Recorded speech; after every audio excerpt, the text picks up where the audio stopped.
For the first time, Cristiano Ronaldo is being put under the microscope.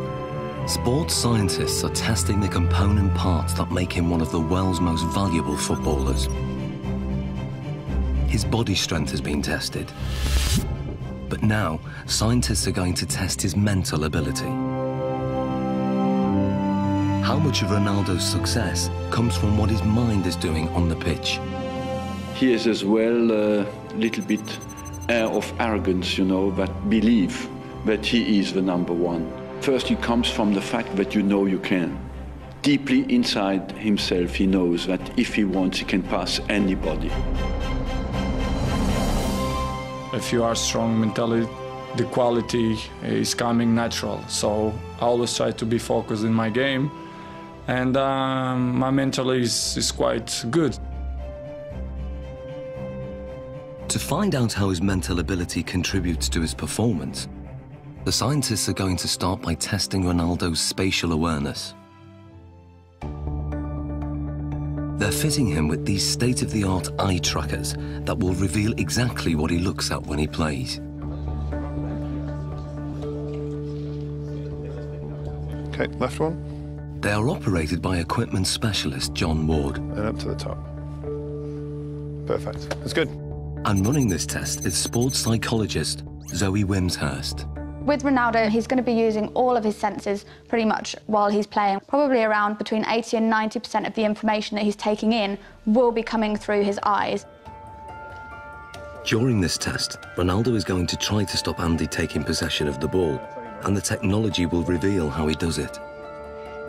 So John, the eye tracker, explain to us exactly how this works. Okay, so you're both wearing equipment where we have a camera looking at the eye, Yep. and it uses infrared light to reflect from the eye. This picks up an image, and we have a camera at the front here that looks at what you're seeing, so yourself and Cristiano.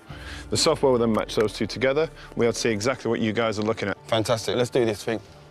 Okay, let's see if you can keep that ball 5 seconds away from me. Play.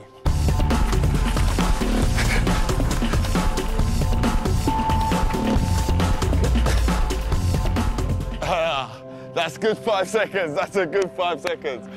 That is quality. There's no doubt that Ronaldo's feet are fast and effective, but what part does his mind play in this ability? The eye trackers show intriguing results. On the replay, the little red dot shows exactly what Ronaldo's looking at. You'd expect a lot of players to be focused on the ball the whole time. With Ronaldo, he did look at the ball a fair amount of time, but he was much more looking around, looking at the defender and taking in the information from his body, and also scanning for the spaces beyond the defender. Andy, on the other hand, can't afford to take his eyes off the ball because he doesn't have quite the same ability to predict where the ball is going. To actually see what's going on, we need to slow it down to 1/3 of actual speed. Yeah. That's how fast Cristiano is, so you didn't have much of a chance, I'm afraid. Thanks. In 8 seconds, he pulled 13 moves on you. Okay, and we're not just talking kicks of the ball, we're talking step-overs, spins. Oh, it was beautiful.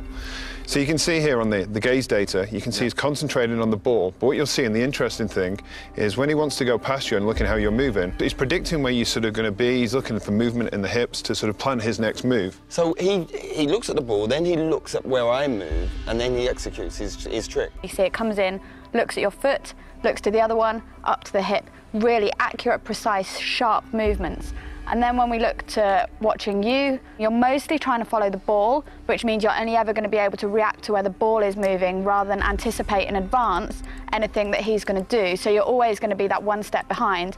And also your eye movement you can see is much more all over the place. Well, this looks more like a pinball where my eye's going. He's locked in. You're constantly chasing him, basically. And I bet if you asked him, you probably wouldn't know what it was that he was looking at. It's all in his subconscious. He knows where he's picking up the information that's going to best help him. And without even thinking about it, he's looking for those angles of your hips, your knee and your foot. And obviously it's working pretty well for him. So that's just second nature to him? Yeah. Ronaldo's subconscious ability has come from thousands of hours of practice, which have filled his mind with so many permutations of the game to tap into, that when it comes to match play, he has an uncanny ability to perform without having to think or even look at the ball.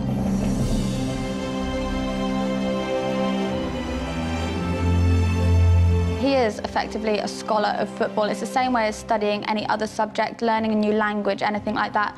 You build up experience, you learn the basic rules of grammar in the different words that are available to you. So in football terms, that's going to be the skills, then putting them into a match situation. And so as you become more fluent in the language, you don't need to think about it as much. So Ronaldo's vast experience gives him the ability to intuitively read the game under normal conditions. But what if the conditions are very far from normal? Can Ronaldo still hit the back of the net if all the lights are turned off and he's in complete darkness? Okay, what we're going to do, we're going to have Andy feeding the balls in as if it's a cross, and then sometime in the ball flight, the lights are going to go black, so you won't be able to see anything at all. We're expecting you to be able to put the ball in the goal. That's what we're hoping will happen.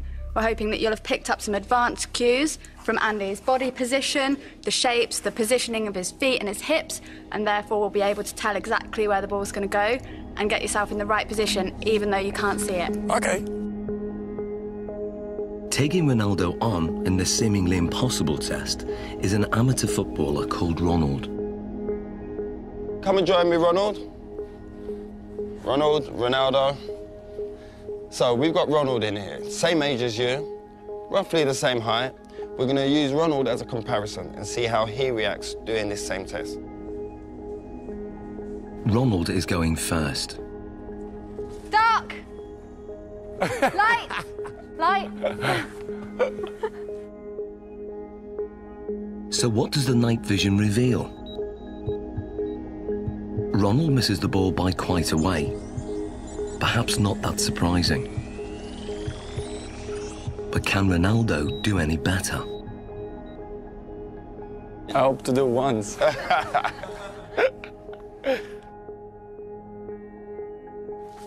Dark! Light! Hey, that's one straight in the bag. The night vision replay shows how differently Ronaldo performs.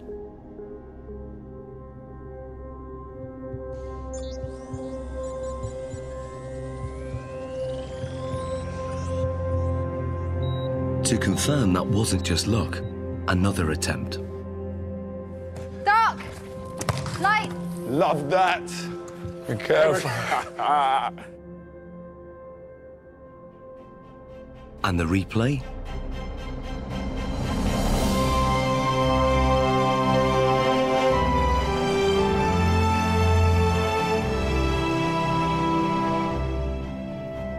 How hard is that? It's difficult because it's changed a lot. Yeah. Because you are focusing the ball, and after no light, you have to try to memorize the ball.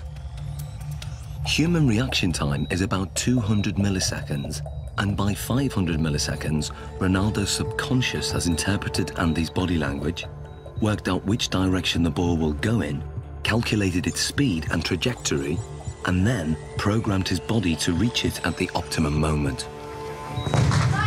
Love that. It's almost as if they're doing maths in their head, even though they wouldn't be able to describe it to you.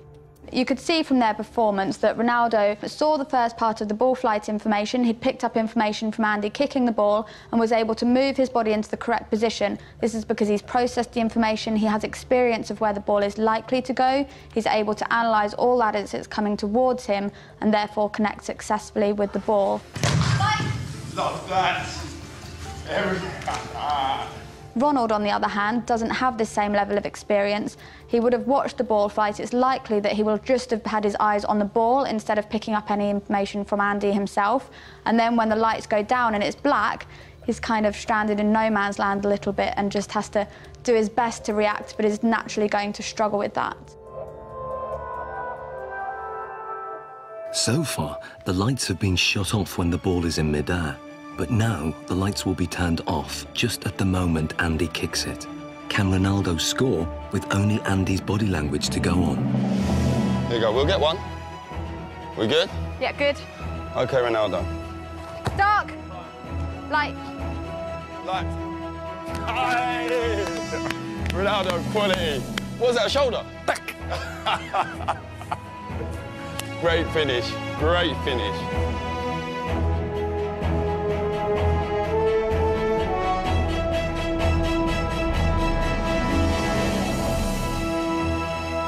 That That was a great finish. This is great, because I imagine the ball is coming. I scared to go with the face, so I go with half chest, half shoulder, and then put the ball inside. Quality, great finish. So Zoe, tell me, how difficult is that? I mean, the last one, when we adjusted the time of the lighting. Yeah, it's so difficult. They've done studies like this using computer simulations, so you watch it on a computer and just have to say where the ball's going, and from them they can see that elite athletes can tell much earlier where the ball's coming from, but to have to actually produce a physical response when a ball is flying at you, then it's really good skills, amazing. Top man, that's ledge. Thank you. I was dreading I was going to hit you in your face with one of them balls. That was my worst fear. The test proves that Ronaldo can perform an almost impossible task. He can make decisions this quickly and with such little information to go on because in his subconscious, he's an expert in the science involved. Ronaldo can tap into that knowledge, tap into his memory banks, and he can then use that to help him. So what you're saying, despite the location, because it's the first time being here, he's still recalling the pictures, what he's done previous before, and on other locations, maybe in matches and in training, and he's recalling all those messages, and then his brain saying, this is the execution. Exactly, and that's kind of the whole point of people training. Even though they can't train in a match environment, they can still take their experiences from the training ground, put it into practice in the match, take things from one match and utilise it in another, and even utilise things in a really strange situation like we've got here. In terms of the match, this means that instead of having to track the ball completely onto his foot, he could be scanning to see where the goalkeeper is, if there's any movement there, so he can then place his shot past where the goalkeeper might be. Well, it's base of my success is to improve myself all the time. So this is why I'm one of the best players in the world. Next, Ronaldo's technique is tested as scientists dissect his most formidable weapon, the one that goalkeepers fear most, his free kick.